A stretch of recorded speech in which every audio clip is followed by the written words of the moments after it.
மகாஸ்ரீ சூரிய கவிராயர் அருளிச் செய்த ஞானாற்றுப்படை.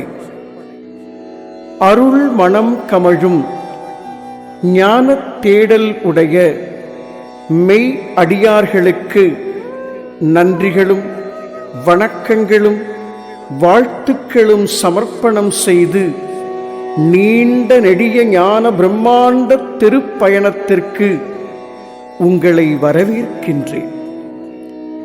ஞானாற்றுப்படை அடியேனுக்குள் இறங்கிய அருட்பொழுது, ஞான பிரம்மாண்டத்தின் இரகசிய பெருநிறைவு உள்ளுக்குள் மலர்ந்த திருப்பொழுது, படிப்படியாய் பக்குவப்படுத்தி நொடி நீங்கா நினைவுள் ஏற்றி வியாபக ஞாபகமாய் ஓங்கிய கருப்பொழுது, தனித்தன்மையால் தழுவி தழுவி கர்மங்களற்ற கர்மம் என்ற ஆதி கர்மம் அதிர்ந்த பெரும் பொழுது, இயல்பில் நிறைவும் நிறைவாய் இயல்பும் இணைந்து புணர்ந்த நறுமணப் பொழுது, ஓங்குதலுக்கான சூத்திரங்கள் ஓங்கிய வண்ணம் வெளிப்பட்டு கொண்டே இருக்கும் ஆதிஸ்ருதியின் அந்தரங்க அவதூத திருப்பொழுது,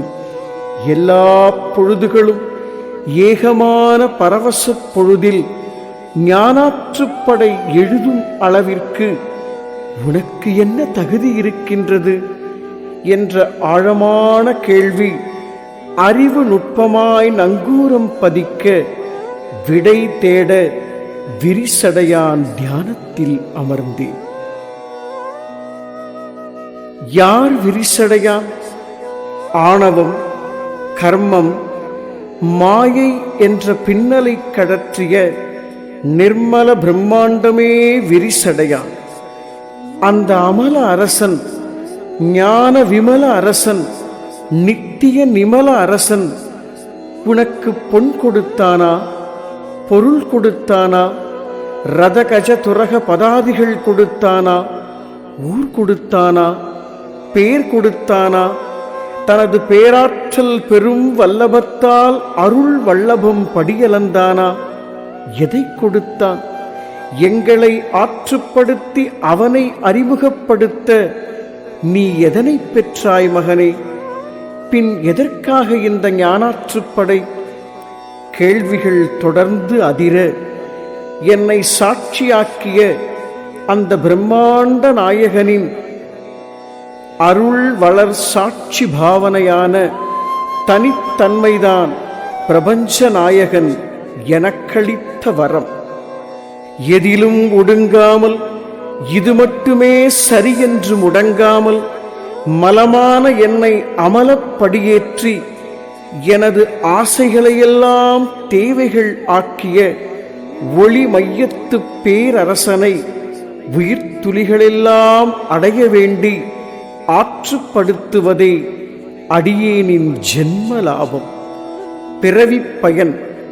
இந்த ஞானாற்றுப்படை எனக்கு தந்த பக்குவம் என் பிணி, கடன், பகை, மூப்பு, மரணம், சாக்காடு என எனக்குற்ற அனைத்தையும் கடத்தி தன்மையால் என்னை நிரப்பி தனித்தன்மையான மகாஸ்ரீ இருப்பு எனும் தோன்றா பெருநிலைக்குச் செல்ல ஆற்றுப்படுத்துவதே சூரிய கவிராயரான அடியேனின் எழுத்து வேள்வி.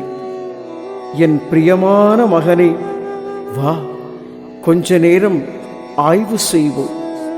ஞானாற்றுப்படை உனக்குள் இறங்க கழிமுகத்வாரம் வரை அழைத்துச் செல்லுகின்றேன். தமிழ் கடலுக்குள் மூழ்கி முத்தெடுப்போம். ஏன் தெரியுமா? எடுப்பது முத்துக்களா, இல்லை உடைந்து சிதறிய சொத்தை சிப்பிக்களா?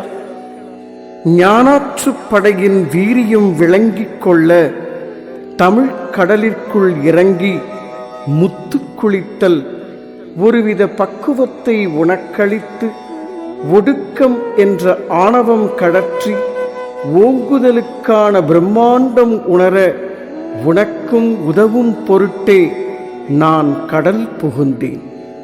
தமிழ்க்கடல் தொல்காப்பியம் என்னை வாவென்று அழைத்தது. வாருமென் சூரிய பிள்ளாய், ஆற்றுப்படை விளக்கம் தேடி வந்தீரோ? புறத்திணையில் உள்ள நூற்பா 36 வாசித்துப் பாரும். கூத்தரும் பாணரும் பொருணரும் விரலியும் ஆற்றிடை காட்சி உரழத் தோன்றிப் பெற்ற பெருவளம் பெறார்க்கு அறிவூறி இச்சென்று பயன் எதிரச் சொன்ன பக்குவமும். இதுதான் தொல்காப்பியம் புறத்திணையில் நூற்பா 36 உள்ள ஆற்றுப்படை இலக்கணம். சரி, தமிழ் பிதாமகரே, அகத்திய சத்குரு பெருமானார் தனது நூலை தவிர்த்து நினது நூலே முதல் நூலாக விளங்கட்டும் என்று வாழ்த்தி தாங்கள் படைத்த இலக்கண பொக்கிஷத்தை முதல் நூலாக்கி ஒடுக்கம் அழித்து மாணாக்கரை ஓங்க வைக்க வழிகாட்டிய பரம்பரை வழிவந்த தொல்காப்பிய பேராசானே, ஆற்றுப்படை நூல்கள் பாடான் திணையில் இயற்றப்பட வேண்டும் என்று முன்மொழிந்த தாங்கள் சங்க காலத்தில் வெளிவந்த ஆற்றுப்படை நூல்களை சுட்டிக்காட்ட முடியுமா? அதற்கென்ன ராஜா, வா, தமிழ் இலக்கியக் கடல் மூழ்கலாம்.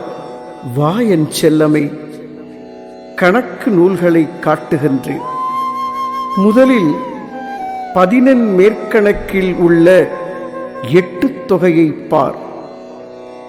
நற்றிணை, குறுந்தொகை, ஐங்குறுநூறு, 10 பரிபாடல், கலித்தொகை, அகநானூறு, புறநானூறு. தொடர்ந்து 10 பாட்டு நூல்களை கவனி. திருமுருகாற்றுப்படை, பொருணராற்றுப்படை, சிறுபானாற்றுப்படை, பெரும்பானாற்றுப்படை, முல்லைப்பாட்டு எனும் நெஞ்சாற்றுப்படை, மதுரை காஞ்சி, நெடுநெல் வாடை, குறிஞ்சிப்பாட்டு, பட்டினப்பாலை, மலைப்படுகடாம் என்ற கூத்தாற்றுப்படை. இதில் உள்ள 6 நூல்களே சங்ககாலத்து ஆற்றுப்படை நூல்கள். நல்லது மகனே, 14 மேற்கணக்கு நூல்களை அறிந்து கொண்டது போல் 14 கீழ்கணக்கு நூல்களையும் உனக்கு சொல்லித் தருகின்றேன். ஏன் தெரியுமா? ஓங்குதலுக்கான சூத்திரங்கள் கற்றுக்கொள்வதற்கு முன் ஒடுக்கம் பயில்வதும் ஞான பிரம்மாண்டத்தின் ஒரு நுட்பம்தான் மகனே. 14 கீழ்கணக்கு நூல்கள்: நாலடியார், நான்மணிக் கடிகை, இன்னா 40, இனியவை 40, களவழி 40, கார் 40, ஐந்திணை 50, திணைமொழி 50, ஐந்திணை 70, திணை மாலை 150, திருக்குறள், திரிகடுகம், ஆச்சாரக்கோவை, பழமொழி 400, சிறுபஞ்சமூலம், முதுமொழி காஞ்சி, ஏலாதி, கைநிலை. போதுமா ராஜா? வா, இன்னும் மூழ்கி வரலாம். மதுரை தமிழ்ச்சங்க பெரும் புலவர் நக்கீரரால் இயற்றப்பட்டதே திருமுருகாற்றுப்படை எனும் கடைச்சங்க திருநூல். அடுத்து கரிகால் வளவன் வாழ்ந்த காலத்தில் முடத்தாமக் கண்ணியார் எனும் பெரும் புலவரால் இயற்றப்பட்டதே பொருணர் ஆற்றுப்படை எனும் நூல். அடுத்ததாக ஓய்மான் நாட்டு மன்னன் நல்லியக்கோடான் என்ற அரச காலத்தில் நல்லூர் நத்தத்தனார் என்ற பெரும் புலவரால் இயற்றப்பட்டதே சிறுபானாற்றுப்படை எனும் நூல். தொடர்ச்சியாக தொண்டைமான் இளந்திரையன் என்னும் மன்னனிடம் ஆற்றுப்படுத்த கடியலூர் உருத்திரம் கண்ணனார் எனும் பெரும் புலவரால் இயற்றப்பட்டதே பெரும்பானாற்றுப்படை எனும் நூல். மேலும் பாண்டிய மன்னன் நெடுஞ்செழியனை பாட்டுடை தலைவனாகக் கொண்டு அகத்தினை ஆசிரியப் பண்ணாக காவிரி பூம்பட்டினத்துப் புலவர் நப்பூதனாரால் இயற்றப்பட்டதே நெஞ்சாற்றுப்படை எனும் அற்புதமான முல்லைப்பாட்டு. நிறைவாக நன்னன் என்ற அரசனை பாட்டுடை தலைவனாகக் கொண்டு இரணிய முட்டத்து பெரும் குன்றூர் பெரும் கௌசிகனார் என்ற பெரும் புலவரால் இயற்றப்பட்டதே கூத்தாற்றுப்படை என்ற மலைப்படுகடாம். எல்லாவற்றையும் வாசித்துப் பார் மகனே.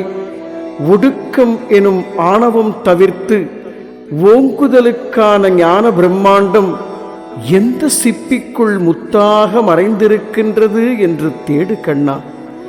சங்க காலம் தொடங்கி உன் காலம் வரை, உனக்கு பின் தொடரும் காலங்கள் வரை ஓங்குதலை போதிக்க எழுதப்படுவதே நூல்கள். அப்படி ஒன்றுதான் ஞானாற்றுப்படை என்ற ஓங்குதலுக்கான பிரம்மாண்டம். இந்த நூலுக்கு நான் 3 திருப்பெயர்களை முன்மொழிகின்றேன். நீங்கள் வைத்த பெயரான ஞானாற்றுப்படை. நூல் ஆசிரியர் பெயர் விளங்க அடியேன் சூட்டும் திருநாமம் சூரிய கவியாற்றுப்படை. இலக்கினை உணர்த்தும் திருப்பெயர்தான் மகாஸ்ரீ இருப்பாற்றுப்படை. ஆனந்த கண்ணீர் வழிய வழிய மகா பிரபஞ்சத்தின் ஆசிகளை ஏந்திக் கொண்ட திருப்பொழுது. இது வெறும் புத்தகம் அல்ல, உயிர்ப்பின் உன்னதம். ஒடுக்கம் போதிக்கும் 1 கோடி நூல்களுக்கு நடுவே ஓங்குதலுக்கான சூத்திரம் சொல்லும் ஒரே நூல் ஞானாற்றுப்படை என்ற உணர்வு நுட்பம் உள்வாங்கிய திருப்பொழுது. உலக ஒளி மையம் என்ற ஞான சமஸ்தானத்தின் பெரும் கொடை சூரிய கவியாற்றுப்படை. இத்திருநூல் வழிகாட்டி, வடிகட்டி, சமன்படுத்தி, இளைப்பாற்றி, நிர்மலம் ஆக்கும் அமல பிரம்மாண்டமான மகாஸ்ரீ இருப்பாற்றுப்படை என்ற பெருமிதம் பொங்கி வழியும் திருப்பொழுது. காணிக்கை வைத்தல், ஞானத் தேர்வு, கழிமுகத்வாரம், ஆத்ம அசரீரி, மகாஸ்ரீ இருப்பு என்ற 5 பிரம்மாண்டங்களால் அலங்கரிக்கப்பட்ட ஞான பிரம்மாண்ட பெருவைப்பே ஞானாற்றுப்படை. கையில் கிடைத்தால் புண்ணியம் செய்திருக்கின்றீர்கள் என்று அர்த்தம். முழுமையாக வாசித்தால் அல்லது பக்கம் நின்று கேட்டால் புண்ணிய பயன் விளங்க ஆரம்பித்திருக்கின்றது என்று அர்த்தம். வாசித்து புரிந்து உணர்வு நுட்பம் எய்தினால் விளங்கிய புண்ணியம் பாவ புண்ணியமற்ற எல்லை அடைந்து கர்மங்களற்ற ஆதி கர்மம் அதிர்ந்து ஜென்ம லாபம் அடைந்து மலம் என்ற ஜீவக்கூடு நிர்மலம் என்ற ஞான பிரம்மாண்ட விஸ்வரூபமாய் ஓங்குவதற்கு தயாராகிவிட்டது என்று அர்த்தம். இந்த ஆத்மார்த்தம்தான் அசைவற்ற அசைவான ஆத்மா எனும் சுத்த கமல அமல விமல நிமல நிகழ்கால நித்தியம் என்று உள் அதிர்ந்த திருப்பொழுது. ஞானாற்றுப்படை வேறு எதை சொல்ல? சகலமும் சித்தி பெறும்.